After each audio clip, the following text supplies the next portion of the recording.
Buenas tardes a todos. Como dijo Pedro, hace unos meses sí que defendí, les voy a mostrar parte de mis resultados de tesis de doctorado.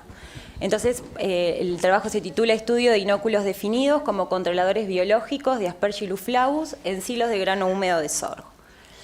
Para comenzar, contarles qué es un silo de grano húmedo. El silo de grano húmedo se define al grano cosechado con una humedad comprendida entre el 23 y el 40%, que es conservado sin previo secado en condiciones de anaerobiosis.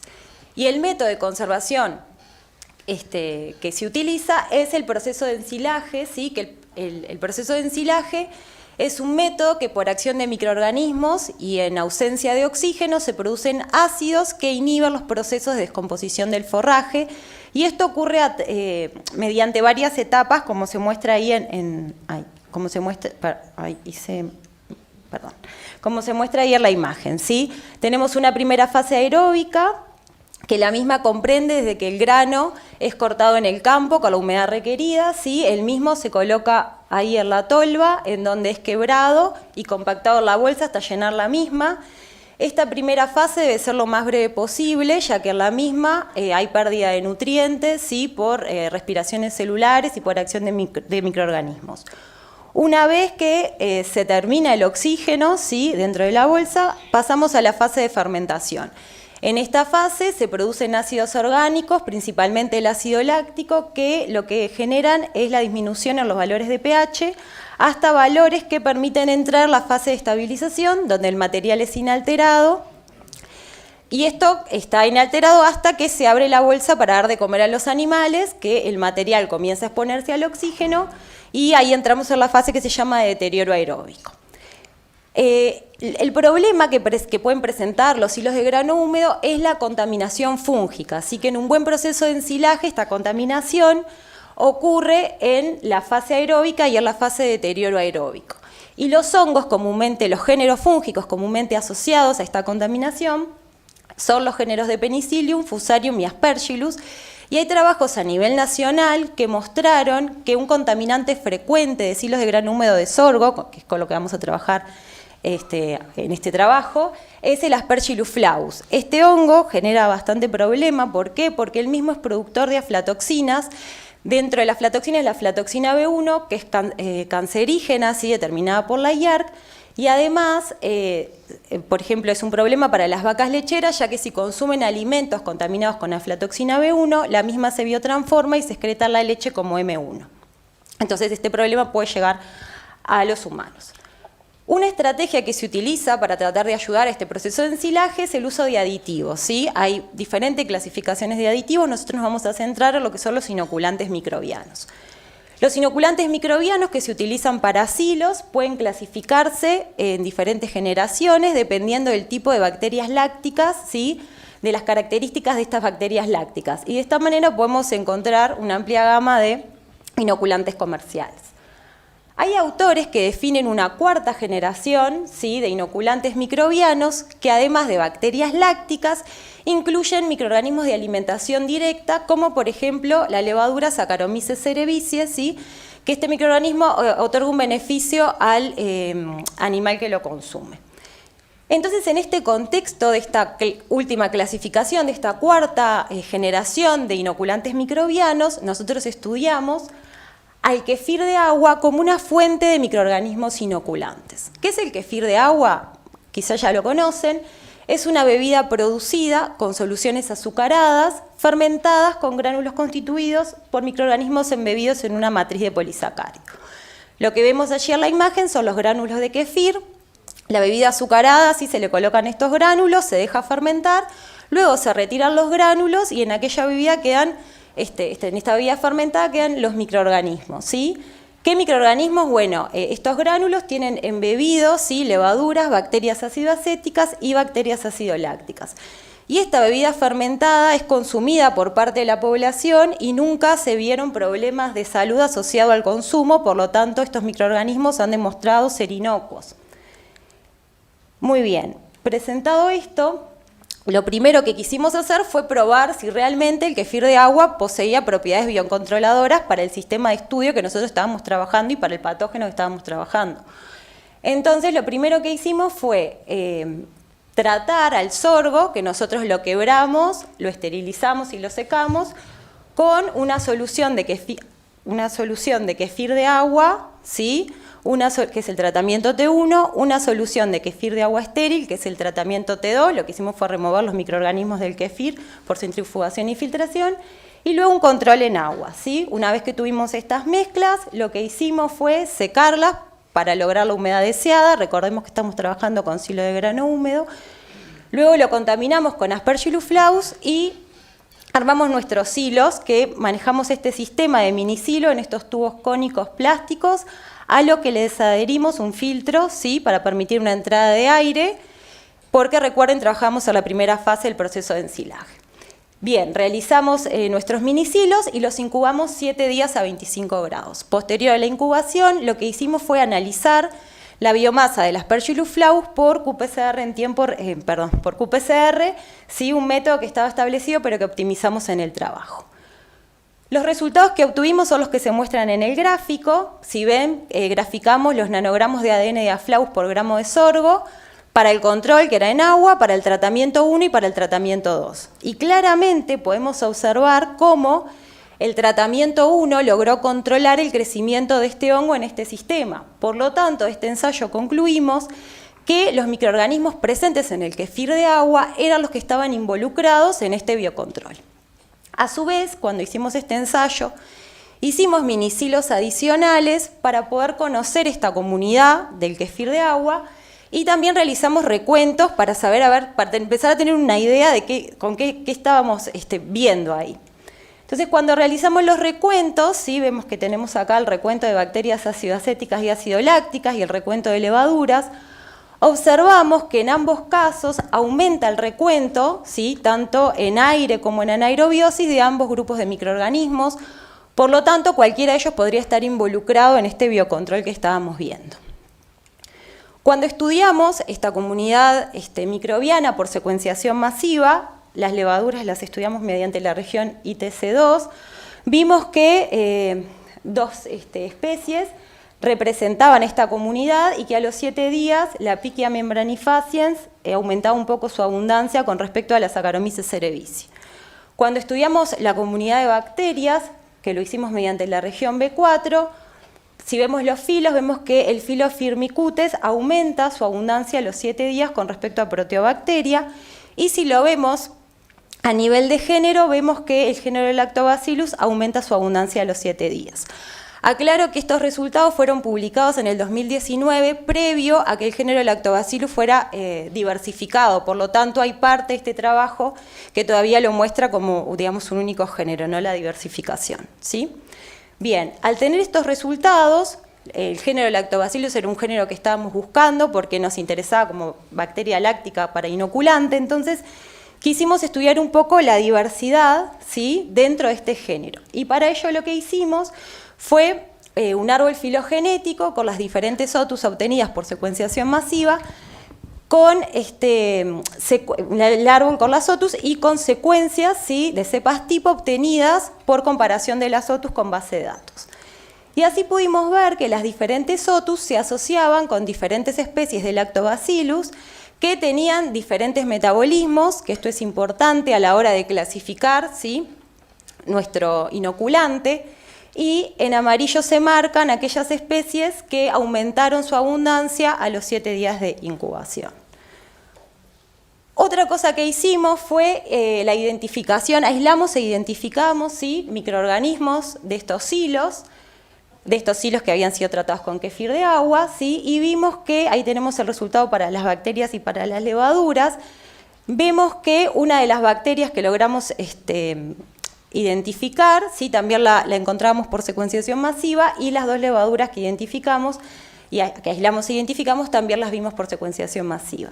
Y estos resultados fueron importantes porque vimos que los microorganismos aislados eran similares a los que habíamos aislado nosotros de silobolsas de campo, que eso no se los muestro, pero me pareció importante aclararlo porque es importante considerarlo a la hora de pensar en un controlador biológico.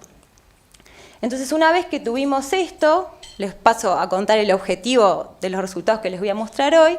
El objetivo de este trabajo es seleccionar y evaluar bacterias lácticas y levaduras capaces de inhibir el crecimiento de Aspergillus flavus en milicilos de sorgo durante la fase aeróbica del ensilaje. En otras palabras, queríamos ver si lográbamos tener un inóculo definido, porque hasta ahora habíamos visto las propiedades del kéfir y de los microorganismos, pero queríamos conocer a los responsables. Entonces, lo que hicimos, todos los ensayos los hicimos, digamos, con la misma metodología. Al sorgo lo quebramos, lo esterilizamos y lo secamos, luego lo hidratamos a 30%, lo inoculamos con el aislamiento en estudio y con el hongo contaminante, ¿sí? Realizamos los minicilos que incubamos a 25 grados por 7 días y posterior a la incubación liofilizamos el contenido de cada minicilo, lo molimos, realizamos la extracción de ADN, cuantificamos el ADN de Aspergillus flavus por PCR en tiempo real y listo. Entonces comenzamos. Lo primero que quisimos probar fueron las levaduras, ¿sí? Las dos que habíamos aislado, la Saccharomyces cerevisiae, la Pichia membranifaciens y un inóculo con ambas. En estos resultados, siempre los resultados los voy a mostrar como el porcentaje de crecimiento de Aspergillus flavus respecto al control, ¿sí? Para cada inóculo que se evalúa. Es decir, 100% sería un crecimiento igual al control, ¿sí? Entonces, los asteriscos muestran, ¿sí?, cuando hay diferencia significativa con respecto al control. Y así vemos que en el caso de Saccharomyces cerevisiae y en el caso del inóculo con las dos levaduras, logramos una inhibición del crecimiento significativa. Eso estuvo bueno, sin embargo, solo con la levadura nos faltaba una parte del inoculante, ya que la bacteria láctica es importante por esto de que queremos que disminuya el pH, ¿sí? Entonces, seguimos probando y lo que hicimos fue probar ambas bacterias lácticas, probar con la acética, probar con la levadura y acá probar las dos levaduras con las dos bacterias lácticas. Cuando hicimos estas combinaciones, no logramos obtener inhibición del crecimiento. Seguimos probando, entonces dijimos, bueno, vamos a probar las dos lácticas con una levadura y con la acética. Tampoco tuvimos resultados, entonces fue como dijimos, bueno, ¿qué combinación tendremos que hacer? ¿Será que nos faltó aislar al importante o qué es lo que está pasando? Entonces dijimos, bueno, vamos a tomar todos los microorganismos del kéfir en esa proporción que lo habíamos probado y a ver qué pasa, desafiemos esto. Bueno, los resultados no fueron muy buenos porque cuando probamos a los microorganismos del kéfir de agua, vimos que no había una diferencia significativa con el control en el crecimiento. Entonces dijimos, ¿qué es lo que está pasando? Si nosotros hicimos un primer ensayo en donde veíamos que el kéfir de agua claramente inhibía el crecimiento y el kéfir de agua estéril no, ¿qué pasa, no? Y entonces ahí dijimos, ¿y si hay algo más, además de los microorganismos? Y se nos ocurrió, debo decir, se le ocurrió a Silvana en realidad, probar, poner a este inóculo que tenía todos los microorganismos que nosotros aislamos e identificamos con una solución del kéfir de agua estéril liofilizado. Es decir, ese kéfir de agua estéril lo liofilizamos, lo resuspendimos, ¿sí?, y lo mezclamos con el inóculo. Y de forma análoga hicimos lo mismo pero en agua. Y aclaro que hicimos además, en este caso un control en agua y en este caso un control, es decir, sin inóculo, solo con la solución de kéfir de agua liofilizado. Y los resultados que obtuvimos fueron muy buenos, ya que vemos claramente que cuando nosotros tratamos al minicilo contaminado con el inóculo más el kéfir de agua liofilizado, sí, obtenemos una clara inhibición del crecimiento de este hongo. Sin embargo, esto no sucede en agua. Entonces, un poco para resumir lo que les he mostrado, el tratamiento con kéfir de agua permite solo un 1% del crecimiento de este hongo en este sistema. Cuando probamos el kéfir de agua estéril, el crecimiento es igual o mayor al control, y lo mismo sucede cuando probamos a los microorganismos aislados del kéfir. Sin embargo, cuando probamos a los microorganismos aislados del kéfir con el kéfir de agua liofilizado, logramos una inhibición del crecimiento análoga a lo que logramos con el kéfir de agua. Entonces, esto es importante ya que logramos obtener un inóculo definido, ¿sí?, y nos permite en ese sentido independizarnos del kéfir de agua. Ahora, lo que nos falta es conocer qué compuestos solubles hablan en el kéfir de agua estéril, ¿sí?, liofilizado, que permite potenciar esta actividad biocontroladora. Entonces, como conclusión del trabajo, Contarles que este inoculante mixto, que está compuesto por bacterias y levaduras, ¿sí?, se presenta como una opción promisoria para el control de Aspergillus flavus en este sistema. Agradecer, bueno, a CSIC, a la CAP, a Luzda, donde se hizo la secuenciación masiva, a Línea por permitirme presentar este trabajo, y a todos ustedes.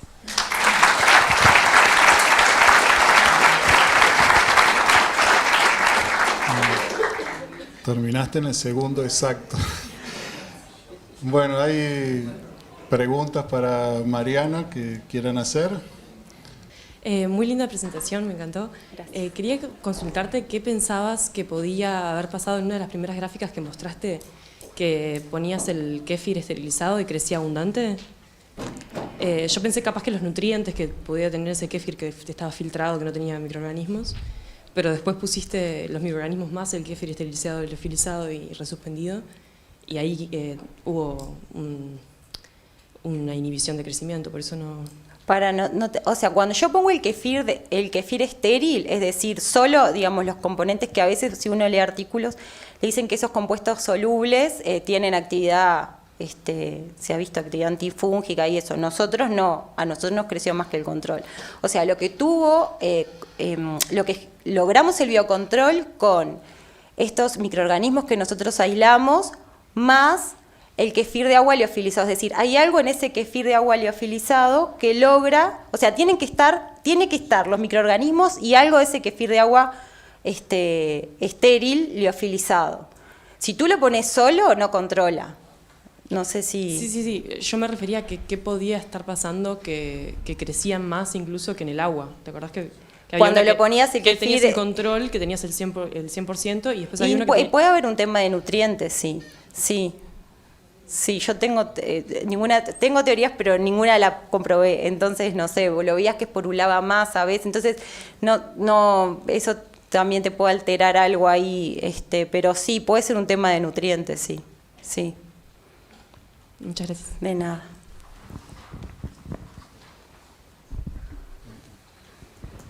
Hola, muy lindo el trabajo. Gracias. Era una pregunta que capaz que dijiste y se me pasó. Si evaluaron o tienen idea de cuáles son los mecanismos por el que controlan la levadura, por ejemplo, al Aspergillus. No sabemos. Hay cosas que, la verdad, hay algo que tenemos que medir, que es el tema del etanol, que queremos asegurarnos que no vaya por ahí, porque eso no podría, o sea, no está bien, ¿no? Entonces, no estudiamos mecanismos porque, o sea, esto fue solo una parte del trabajo. Hay toda otra parte que nosotros, por ejemplo, lo hicimos en esas condiciones, porque hicimos todo un estudio de cuál era las condiciones óptimas de producción de aflatoxina B1 para hacer estudio, que eso no lo mostré, pero no nos dio, no nos dio. Pero la idea es seguir, porque bueno, ya que tuvimos estos resultados, quedamos como contentos. Hay que seguir, sí. Gracias. Gracias, Mariana. No había escuchado el trabajo, me parece completo. pH me imagino que debe ser... Sí, lo medimos, sí. No. Y no, tenemos que llegar a un pH más bajo con ese último inóculo. Sí, pero no lo que debería bajar para un SIL, o sea, sinceramente no. Pero funciona, pero no lo que debería... Funciona para este hongo, pero no te olvides que es un sistema... O sea, esto es solo una arista de cosas que si siguen funcionando habría que ver. Pero eso creo que se podría potenciar capaz con otro. O sea, si bien es algo a atender, no me parece que no es lo que más me preocuparía, porque creo que capaz con otros lactobacillus podrías potenciar eso. Sí, yo me refería un poco a lo que tiene esa solución ahí. O sea, si vos analizás los componentes, capaz que tampoco encontrás nada. Porque si fuera una vitamina, o sea, no la ¿sabes? encontrás. Si buscas componentes que estén en alta proporción, capaz que los encontrás. Pero si fuera una vitamina, una cosa así... Bueno, mira, nosotros en realidad a priori hay trabajos que muestran que a veces, por ejemplo, adicionando glucosa o algún compuesto del estilo, potencia la actividad. Habría que ver, sí, es lo que te digo, habría que ver, pero podría ser por ahí. Si uno mira los inoculantes, a veces se le desagrega, tipo dextrosa o enzimas, o sea, por eso habría que ver. Capaz que no encontrás el compuesto, pero si tuvieses idea de qué, o sea, lo importante es poner algo que ellos queden contentos y biopotencia eso. Hola. Hola. Muy buen trabajo. Gracias. Muchísimas gracias. Me queda súper intrigado el efecto del kefir esterilizado. ¿Tienen alguna hipótesis al respecto? Seguro que sí, la podrías compartir. Y, y otra cosa, no sé, yo me imagino interacción microorganismo-microorganismo, formación de biofilm, matriz extracelular, bla, bla, no sé. Vos decís por cómo aumenta lo de...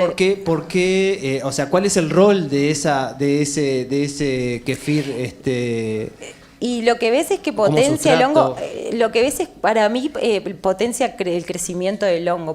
Te digo por los aspectos, o sea, vos ves los aspectos en el crecimiento y ves como más micelio o más esporas, y como que le gusta esporular más a mi criterio, pero no sé, o sea, sí, claramente hay componentes ahí que generan que él crezca como más contento, no sé.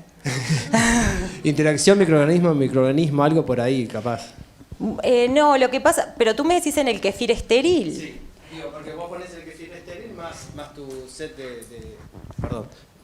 Con el liofilizado, me decís Sí, con el vos. liofilizado, ahí va.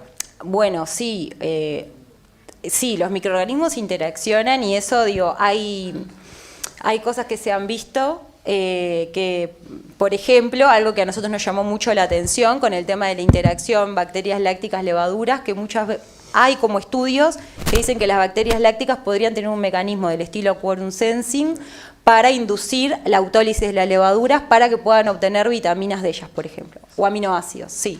Entonces, sí. De hecho, cuando ves la levadura sola y por qué la levadura no genera su control y bueno, tenemos como, crecen, pero hay cosas que pasan ahí, sí, sí. Buenísimo, felicitaciones. Gracias. Bueno, nos están echando. Sí, Muchas gracias, agradecemos a Mariana y pasamos a la siguiente.